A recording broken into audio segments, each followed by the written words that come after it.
Holy crap, a huge development could eventually make RAM pennies on the dollar, meaning cheaper than ever. So it all boils down to multiple major DRAM makers announcing massive investments into new fabs, plus new ones opening soon. I'm talking trillions here, and not all of it is HBM memory for AI. Starting things off, SK Hynix just announced that they're investing an insane $54 trillion into building new memory fabs, with up to $700 trillion to build out these insane clusters of fabs. Okay, when I say trillion, that's in Korean won, but I had to do it because even when I first started reading the story, it kind of tripped me up for a second. I'm like, how the heck can they get $54 trillion? But no, it's in another currency, but it's still a huge amount of money. I'm talking based on current exchange rates, the 54 trillion won is roughly 38.3 billion US dollars, and that's going to create 2 new fabs. 25 billion of it is going to create a new fab in the South Korean city of Yongin, and about $13.5 billion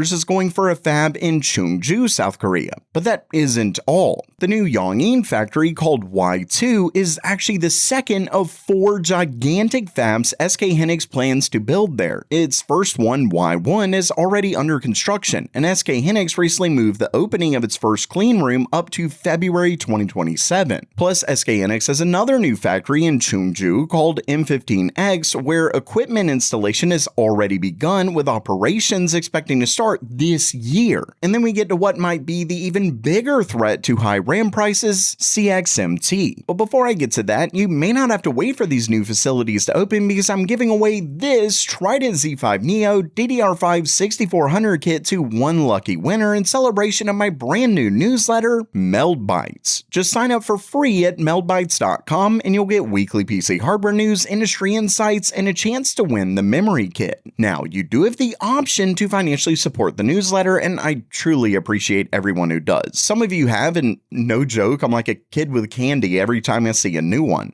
With that said, it won't increase your odds of winning. Once again, head to meldbytes.com.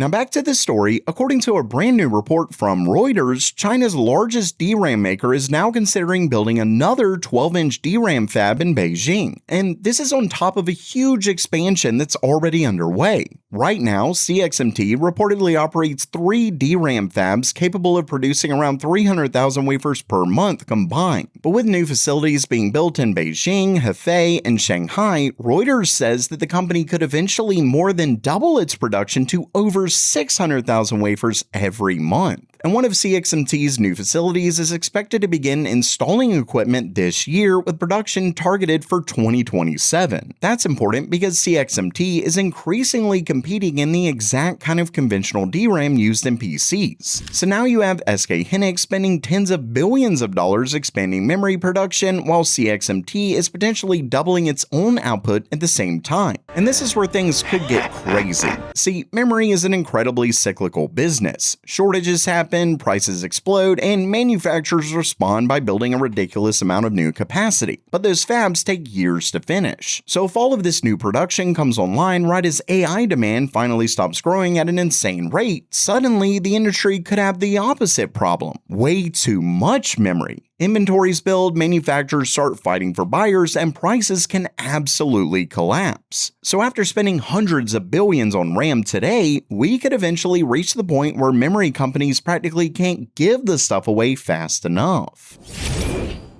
Next up, I actually have another good story for you, and this is one that really makes me happy because I reviewed one of Zotac's 50 series cards, and I loved it. It's probably one of my favorite looking GPUs. And I say all of that because Zotac just gave one RTX 4090 owner what might be the greatest RMA upgrade of all time. According to the owner, over the last year, he had been dealing with an absolute nightmare of RTX 4090 problems. We're talking blue screens, freezing artifacts, PCI Express errors, basically every problem you could possibly not want from a graphics card that originally cost $1,600. And it wasn't just one bad card. The guy apparently went through 4 separate RMAs. At that point, I think you stop asking whether the GPU is broken and start wondering whether your house is built on an ancient burial ground. Either way, he eventually sent his 4090 back to Zotac again with only about 1 month left in its 3-year warranty. And apparently he was worried Zotac would just send him another questionable 4090, which would then conveniently die the second his warranty expired. But after waiting around 30 days, he contacted Zotac's US RMA team for an update, and the company basically said, you know what? Enough is enough. Instead of sending him another 4090, they upgraded him to an RTX 5090 at no additional cost. Now, there is one slightly strange catch. According to the customer, Zotac only gave the replacement 5090 a 30-day warranty rather than starting another full 3-year warranty. But I've got to give Zotac credit here. They could have technically just kept replacing the card with another 4090 until the original warranty ran out. Instead, somebody apparently looked at this guy's RMA history, realized how ridiculous the situation had gotten, and gave him a pretty serious upgrade. And considering RTX 5090s are currently selling for absolutely absurd amounts of money right now, that's a great way to make things right. So yeah, Zotac, if you're watching, please don't get any ideas about sending me 4 broken GPUs first, but I fully support this part of the warranty process.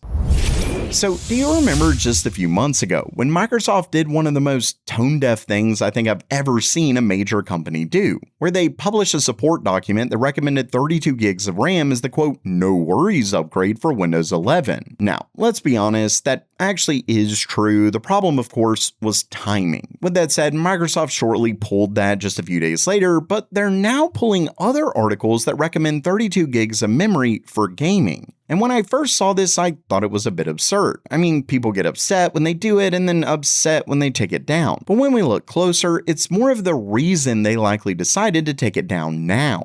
The newly deleted article was originally published back in November. It said 16 gigs was enough for most gamers, while 32 gigs was ideal for serious players running demanding games or heavy mods. So why delete it now? Well, Microsoft hasn't officially said, but it just so happens that the company is now selling brand new Surface PCs with only 8 gigs of RAM. That includes the new 13-inch Surface laptop, which has a normal price of around $950 despite coming with 8 gigs. And that's especially funny because 8 gigabytes isn't even enough for Microsoft's own Copilot Plus PC requirements. Those still require at least 16 gigs. Basically, Microsoft deleting all of these old recommendations makes a whole lot more sense now. A few months ago, 32 gigs was the no worries option. But now that Microsoft actually has to sell 8 gigabyte PCs during one of the worst memory crises ever, apparently 32 gigs is something we just don't talk about anymore.